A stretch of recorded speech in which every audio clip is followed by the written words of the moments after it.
Hey guys, welcome to another quick tip. This time I wanted to talk about how to back up your stance.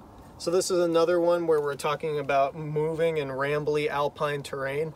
Maybe you're guiding or maybe you're with another one of your friends and you guys are just trying to move through this terrain quickly and efficiently while still adding security for each other.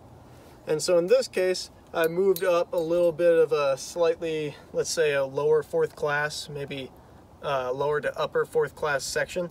And I want to give my friend or my partner some security while they're coming up through this section.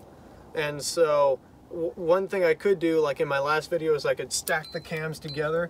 But let's say there's only a spot for one good piece. And so what I can do is I can incorporate myself into the anchor, so that way I'm not blowing up my friend on one piece, but I can still add enough security so that way if they were to fall, then I could actually hold them in place.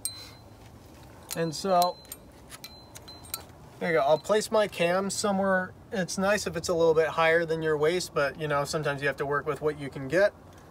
I can take a locking carabiner, clip it directly into that sling, and immediately clove hitch myself off to that. There we go. Sometimes it's nice to adjust the stance a bit to give yourself a bit of slack. Next thing I'm going to do is I'm going to get my feet in a good stance.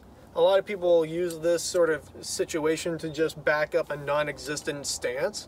But in this case, I actually have a good foot, solid foot right here. My right foot is my brace foot. My left foot is holding a good solid position. And I can start bringing up the rope to my partner. Let's say, there we go, I'm at my partner.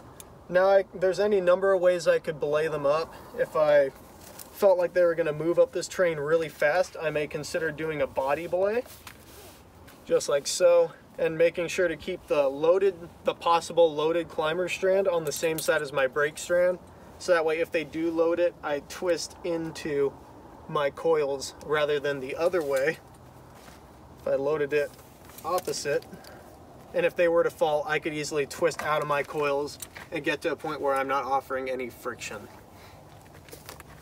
Generally on this terrain, if we're doing a backup stance, we aren't really going to do a hip belay, however, because if you're in a terrain where you're using hip belay, you don't really need to back up your stance. Generally, the terrain is easy enough that you can hold them on just a hip belay. So it's more common to use a Munter hitch off of like your belay loop, for example. And now I got my stance, I'm backed up to my piece. I can pull up rope. If my climber falls, they fall. I just lock off the Munter by holding both strands parallel. And I'm trying to hold them with my stance. And if I'm still getting tipped over a bit, I have this piece backing myself up. So that way, neither of us go too far. Free hanging double rope rappel. I'm twisting.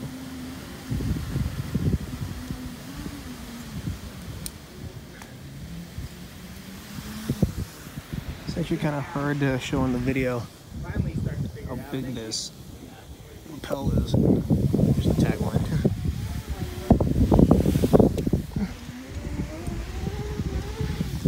Past halfway.